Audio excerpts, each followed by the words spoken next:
16वां अध्याय काल्य पर कृपा। श्री सुखदेव जी कहते हैं, परीक्षित, भगवान श्री कृष्ण ने देखा कि महाविषधर कालिय नाग ने यमुना जी का जल विषैला कर दिया है। तब यमुना जी को शुद्ध करने के विचार से उन्होंने वहां से उस सर्प को निकाल दिया। राजा परीक्षित ने पूछा, ब्राह्मण, भगवान श्री कृष्ण ने यमुना जी के अगाध जल में किस प्रकार उस सर्प का दमन किया? फिर कालिय नाग तो जलचर जीव नहीं था, ऐसी दशा में वह अनेक युगों तक जल में क्यों और कैसे रहा? सो बतलाइए। ब्रह्म स्वरूप महात्मन, भगवान अनंत हैं, वे अपनी लीला प्रकट करके स्वच्छंद विहार करते हैं। गोपाल रूप से उन्होंने जो उदार लीला की है वह तो अमृत स्वरूप है, भला उसके सेवन से कौन तृप्त हो सकता है? श्री सुखदेव जी ने कहा, परीक्षित, यमुना जी में कालिय नाग का एक कुंड था। उसका जल विष की गर्मी से खौलता रहता था, यहां तक कि उसके ऊपर उड़ने वाले पक्षी भी झुलसकर उसमें गिर जाया करते थे। उसके विषैले जल की उत्ताल तरंगों का स्पर्श करके तथा उसकी छोटी छोटी बूंदें लेकर जब वायु बाहर आती और तट के घास पात, वृक्ष, पशु पक्षी आदि का स्पर्श करती, तब वे उसी समय मर जाते थे। परीक्षित, भगवान का अवतार तो दुष्टों का दमन करने के लिए होता ही है। जब उन्होंने देखा कि उस सांप के विष का वेग बड़ा प्रचंड है और वह भयानक विष ही उसका महान बल है तथा उसके कारण मेरे विहार का स्थान यमुना जी भी दूषित हो गई है, तब भगवान श्री कृष्ण अपनी कमर का फेंटा कसकर एक बहुत ऊंचे कदम के वृक्ष पर चढ़ गए और वहां से ताल ठोंककर उस विषैले जल में कूद पड़े। यमुना जी का जल सांप के विष के कारण पहले से ही खौल रहा था। उसकी तरंगे लाल पीली और अत्यंत भयंकर उठ रही थी। पुरुषोत्तम भगवान श्री कृष्ण के कूद पड़ने से उसका जल और भी उछलने लगा। उस समय तो कालिय दह का जल इधर उधर उछलकर 400 हाथ तक फैल गया। अचिंत्य अनंत बलशाली भगवान श्री कृष्ण के लिए इसमें कोई आश्चर्य की बात नहीं है। प्रिय परीक्षित, भगवान श्री कृष्ण कालिय दह में कूदकर अतुल बलशाली मतवाले गजराज के समान जल उछालने लगे। इस प्रकार जल क्रीड़ा करने पर उनकी भुजाओं की टक्कर से जल में बड़े जोर का शब्द होने लगा। आंख से ही सुनने वाले कालिय नाग ने वह आवाज सुनी और देखा कि कोई मेरे निवास स्थान का तिरस्कार कर रहा है। उसे यह सहन न हुआ।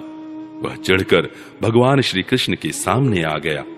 उसने देखा कि सामने एक सांवला सलोना बालक है। वर्षाकालीन मेघ के समान अत्यंत सुकुमार शरीर है।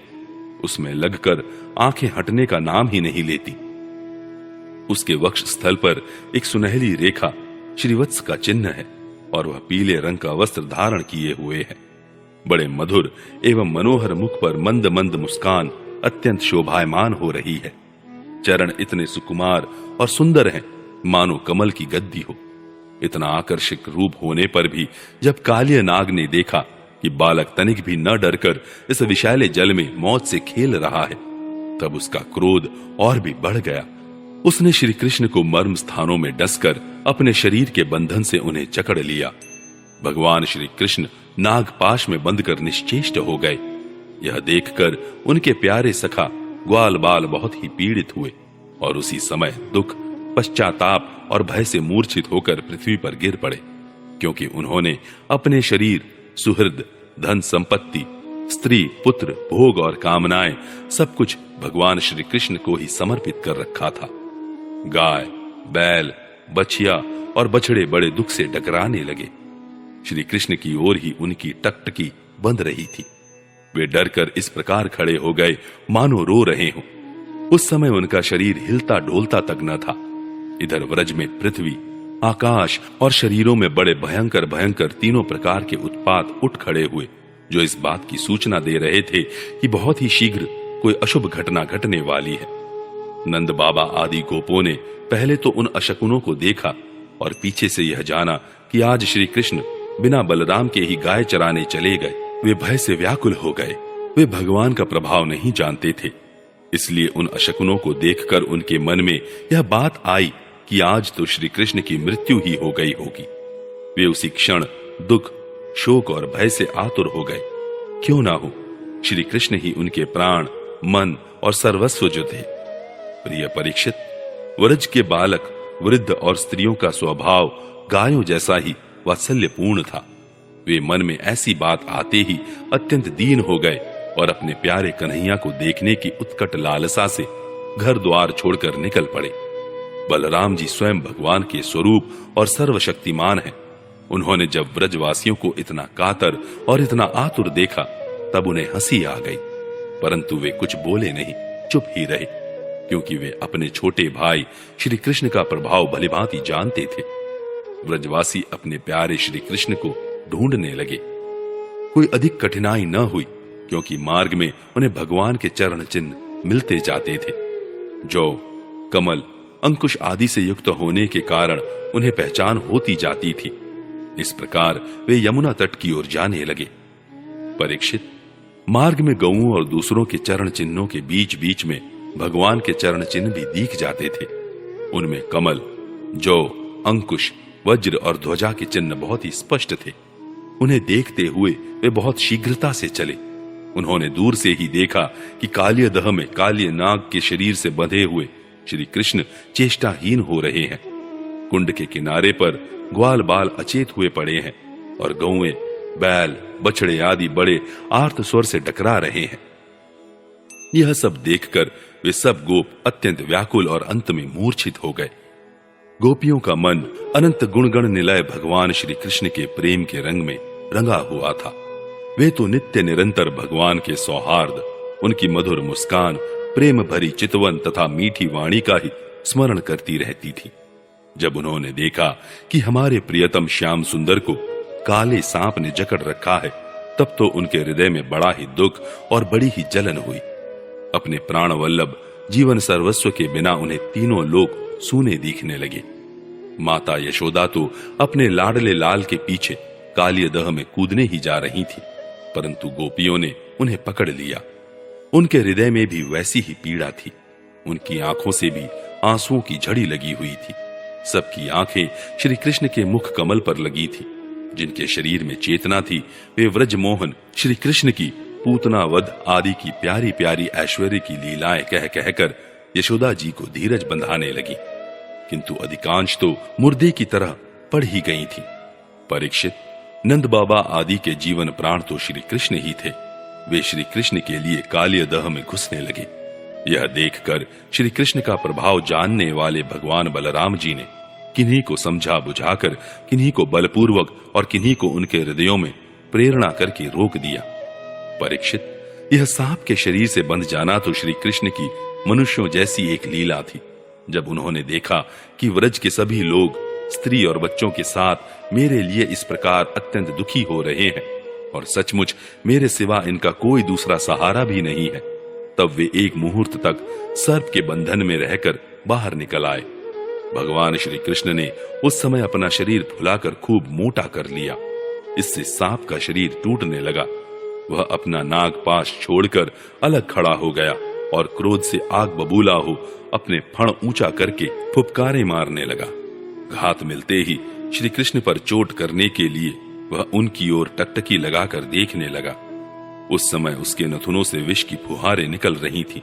उसकी आंखें स्थिर थीं और इतनी लाल लाल हो रही थीं मानो भट्टी पर तपाया हुआ खपड़ा हो। उसके मुंह से आग की लपटें निकल रही थीं। उस समय कालिय नाग अपनी दोहरी जीभ लपलपाकर अपने होठों के दोनों किनारों को चाट रहा था और अपनी कराल आंखों से विष की ज्वाला उगलता जा रहा था। अपने वाहन गरुड़ के समान भगवान श्री कृष्ण उसके साथ खेलते हुए पैतरा बदलने लगे और वह सांप भी उन पर चोट करने का दांव देखता हुआ पैतरा बदलने लगा। इस प्रकार पैतरा बदलते बदलते उसका बल क्षीण हो गया। तब भगवान श्री कृष्ण ने उसके बड़े बड़े सिरों को तनिक दबा दिया और उछलकर उन पर सवार हो गया। कालिय नाग के मस्तकों पर बहुत सी लाल लाल मणियां थी। उनके स्पर्श से भगवान की सुकुमार तलुओं की लालिमा और भी बढ़ गई। नृत्य गान आदि समस्त कलाओं के आदि प्रवर्तक भगवान श्री कृष्ण उसके सिरों पर कलापूर्ण नृत्य करने लगे। भगवान के प्यारे भक्त गंधर्व, सिद्ध, देवता, चारण और देवांगनाओं ने जब देखा कि भगवान नृत्य करना चाहते हैं, तब वे बड़े प्रेम से मृदंग, ढोल, नगाड़े आदि बाजे बजाते हुए सुंदर सुंदर गीत गाते हुए, पुष्पों की वर्षा करते हुए और अपने को निछावर करते हुए भेंट ले लेकर उसी समय भगवान के पास आ पहुंचे। परीक्षित, कालिय नाग के 100 सिर थे। वह अपने जिस सिर को नहीं झुकाता था उसी को प्रचंड दंडधारी भगवान अपने पैरों की चोट से कुचल डालते। इससे कालिय नाग की जीवन शक्ति क्षीण हो चली। वह मुंह और नथुनों से खून उगलने लगा। अंत में चक्कर काटते काटते वह बेहोश हो गया। तनिक भी चेत होता तो वह अपनी आंखों से विष उगलने लगता और क्रोध के मारे जोर जोर से फुफकारे मारने लगता। इस प्रकार वह अपने सिरों में से जिस सिर को ऊपर उठाता उसी को नाचते हुए भगवान श्री कृष्ण अपने चरणों की ठोकर से झुकाकर रौंद डालते। उस समय पुराण पुरुषोत्तम भगवान श्री कृष्ण के चरणों पर जो खून की बूंदें पड़ती थी उनसे ऐसा मालूम होता मानो रक्त पुष्पों से उनकी पूजा की जा रही हो। परीक्षित, भगवान के इस अद्भुत तांडव नृत्य से कालिय के फण रूप छत्ते छिन्न भिन्न हो गए।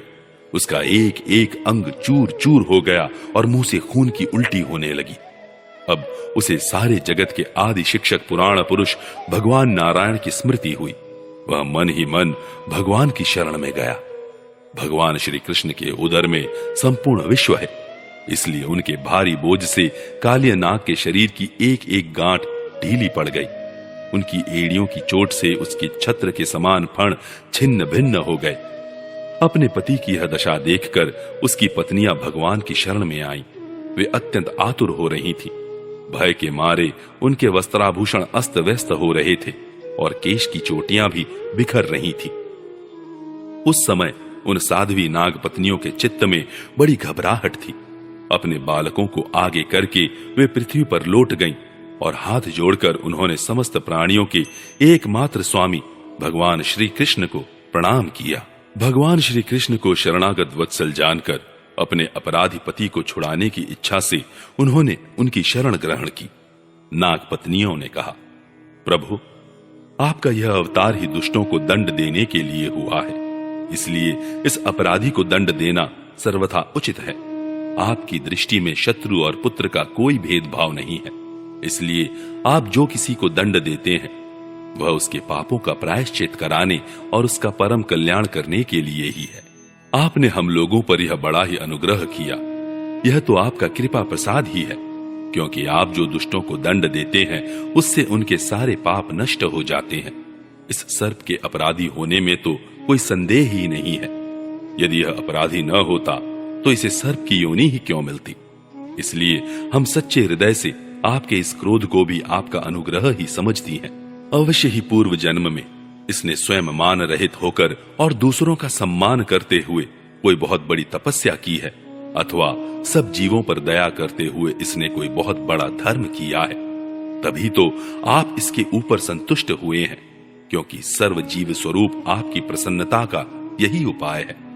भगवान, हम नहीं समझ पाती कि यह इसकी किस साधना का फल है जो यह आपके चरण कमलों की धूल का स्पर्श पाने का अधिकारी हुआ है।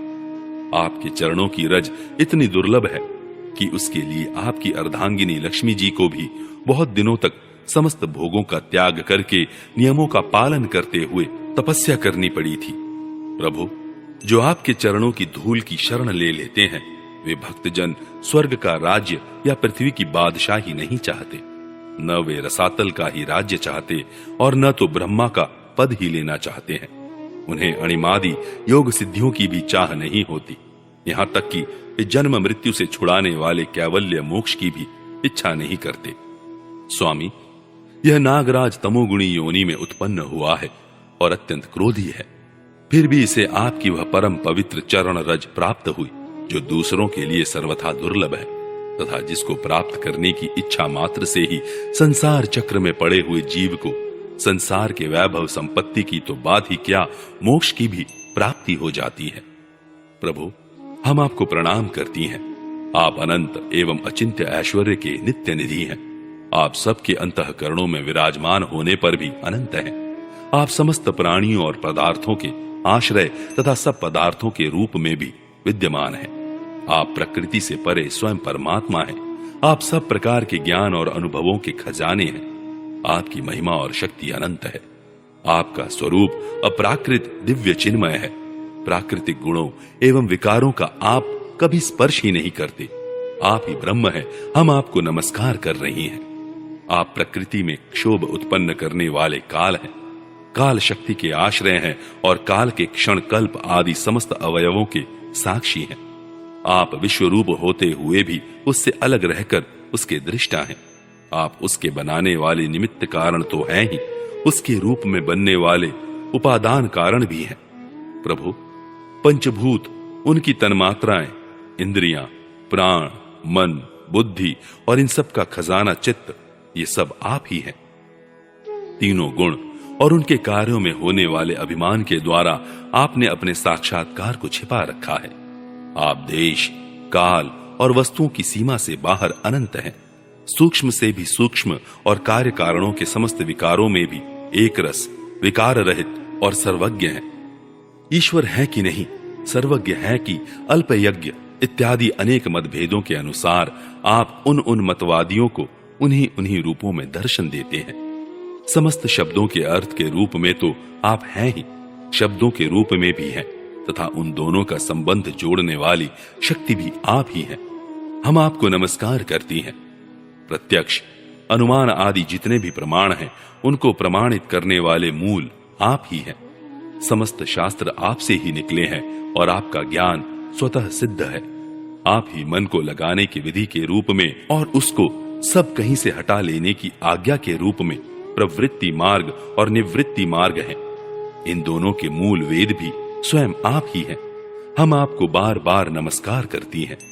आप शुद्ध सत्वमय वसुदेव के पुत्र वासुदेव, संकर्षण एवं प्रद्युम्न और अनिरुद्ध भी हैं। इस प्रकार चतुर्व्यूह के रूप में आप भक्तों तथा यादवों के स्वामी हैं। श्री कृष्ण, हम आपको नमस्कार करती हैं। आप अंतःकरण और उसकी वृत्तियों के प्रकाशक हैं और उन्हीं के द्वारा अपने आप को ढक रखते हैं। उन अंतःकरण और वृत्तियों के द्वारा ही आपके स्वरूप का कुछ कुछ संकेत भी मिलता है। आप उन गुणों और उनकी वृत्तियों के साक्षी तथा स्वयं प्रकाश हैं। हम आपको नमस्कार करती हैं। आप मूल प्रकृति में नित्य विहार करते रहते हैं।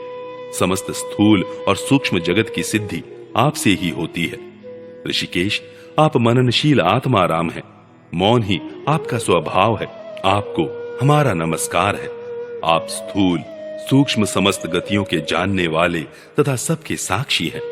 आप नाम रूपात्मक विश्व प्रपंच के निषेध की अवधि तथा उसके अधिष्ठान होने के कारण विश्व रूप भी हैं। आप विश्व के अध्यास तथा अपवाद के साक्षी हैं एवं अज्ञान के द्वारा उसकी सत्यत्व भ्रांति एवं स्वरूप ज्ञान के द्वारा उसकी आत्यंतिक निवृत्ति के भी कारण है। आपको हमारा नमस्कार है। प्रभु, यद्यपि कर्तापन न होने के कारण आप कोई भी कर्म नहीं करते, निष्क्रिय हैं, तथापि अनादिकाल शक्ति को स्वीकार करके प्रकृति के गुणों के द्वारा आप इस विश्व की उत्पत्ति, स्थिति और प्रलय की लीला करते हैं। क्योंकि आपकी लीलाएं अमोघ है, आप सत्य संकल्प हैं, इसलिए जीवों के संस्कार रूप से छिपे हुए स्वभावों को अपनी दृष्टि से जागृत कर देते हैं। त्रिलोकी में 3 प्रकार की योनियां हैं, सत्वगुण प्रधान शांत, रजोगुण प्रधान अशांत और तमोगुण प्रधान मूढ़। वे सब की सब आपकी लीला मूर्तियां हैं। फिर भी इस समय आपको सत्वगुण प्रधान शांत जन ही विशेष प्रिय है, क्योंकि आपका यह अवतार और ये लीलाएं साधु जनों की रक्षा तथा धर्म की रक्षा एवं विस्तार के लिए ही है। शांतात्मन, स्वामी को एक बार अपनी प्रजा का अपराध सह लेना चाहिए। यह मूढ़ है, आपको पहचानता नहीं है, इसलिए इसे क्षमा कर दीजिए। भगवान, कृपा कीजिए, अब यह सर्प मरने ही वाला है। साधु पुरुष सदा से ही हम अबलाओं पर दया करते आए हैं, अतः आप हमें हमारे प्राण स्वरूप पतिदेव को दे दीजिए। हम आपकी दासी हैं, हमें आप आज्ञा दीजिए आपकी क्या सेवा करें, क्योंकि जो श्रद्धा के साथ आपकी आज्ञाओं का पालन, आपकी सेवा करता है, वह सब प्रकार के भयों से छुटकारा पा जाता है। श्री सुखदेव जी कहते हैं, परीक्षित, भगवान के चरणों की ठोकरों से कालिय नाग के फण छिन्न भिन्न हो गए थे। वह बेसुद्ध हो रहा था। जब नाग पत्नियों ने इस प्रकार भगवान की स्तुति की, तब उन्होंने दया करके उसे छोड़ दिया। धीरे धीरे कालिय नाग के इंद्रियों और प्राणों में कुछ कुछ चेतना आ गई। वह बड़ी कठिनता से श्वास लेने लगा और थोड़ी देर के बाद बड़ी दीनता से हाथ जोड़कर भगवान श्री कृष्ण से इस प्रकार बोला। कालिय नाग ने कहा, नाथ, हम जन्म से ही दुष्ट, तमोगुणी और बहुत दिनों के बाद भी बदला लेने वाले बड़े क्रोधी जीव हैं। जीवों के लिए अपना स्वभाव छोड़ देना बहुत कठिन है। इसी के कारण संसार के लोग नाना प्रकार के दुराग्रहों में फंस जाते हैं। विश्व विधाता, आपने ही गुणों के भेद से इस जगत में नाना प्रकार के स्वभाव, वीर्य, बल, योनि, बीज, चित्त और आकृतियों का निर्माण किया है। भगवान, आपकी ही सृष्टि में हम सर्प भी हैं। हम जन्म से ही बड़े क्रोधी होते हैं। हम इस माया के चक्कर में स्वयं मोहित हो रहे हैं, फिर अपने प्रयत्न से इस दुस्तज्य माया का त्याग कैसे करें? आप सर्वज्ञ और संपूर्ण जगत के स्वामी हैं। आप ही हमारे स्वभाव और इस माया के कारण हैं। अब आप अपनी इच्छा से जैसा ठीक समझे कृपा कीजिए या दंड दीजिए। श्री शुकदेव जी कहते हैं, कालिय नाग की बात सुनकर लीला मनुष्य भगवान श्री कृष्ण ने कहा, सर्प, अब तुझे यहां नहीं रहना चाहिए। तू अपने जाति, भाई, पुत्र और स्त्रियों के साथ शीघ्र ही यहां से समुद्र में चला जा। अब गौएं और मनुष्य यमुना जल का उपभोग करें। मनुष्य दोनों समय तुझको दी हुई मेरी इस आज्ञा का स्मरण तथा कीर्तन करें। उसे सांपों से कभी भय न हो। मैंने इस कालिय दह में क्रीड़ा की है, इसलिए जो पुरुष इसमें स्नान करके जल से देवता और पितरों का तर्पण करेगा एवं उपवास करके मेरा स्मरण करता हुआ मेरी पूजा करेगा, वह सब पापों से मुक्त हो जाएगा। मैं जानता हूं कि तू गरुड़ के भय से रमणक द्वीप छोड़कर इस दह में आ बसा था। अब तेरा शरीर मेरे चरण चिन्हों से अंकित हो गया है, इसलिए जा, अब गरुड़ तुझे खाएंगे नहीं। श्री शुकदेव जी कहते हैं, भगवान श्री कृष्ण की एक एक लीला अद्भुत है। उनकी ऐसी आज्ञा पाकर कालिय नाग और उसकी पत्नियों ने आनंद से भरकर बड़े आदर से उनकी पूजा की। उन्होंने दिव्य वस्त्र, पुष्पमाला, मणि, बहुमूल्य आभूषण, दिव्य गंध, चंदन और अति उत्तम कमलों की माला से जगत के स्वामी गरुड़ ध्वज भगवान श्री कृष्ण का पूजन करके उन्हें प्रसन्न किया। इसके बाद बड़े प्रेम और आनंद से उनकी परिक्रमा की, वंदना की और उनसे अनुमति ली। तब अपनी पत्नियों, पुत्रों और बंधु बांधवों के साथ रमणक द्वीप की, जो समुद्र में सर्पों के रहने का एक स्थान है, यात्रा की। लीला मनुष्य भगवान श्री कृष्ण की कृपा से यमुना जी का जल केवल विषहीन ही नहीं बल्कि उसी समय अमृत के समान मधुर हो गया।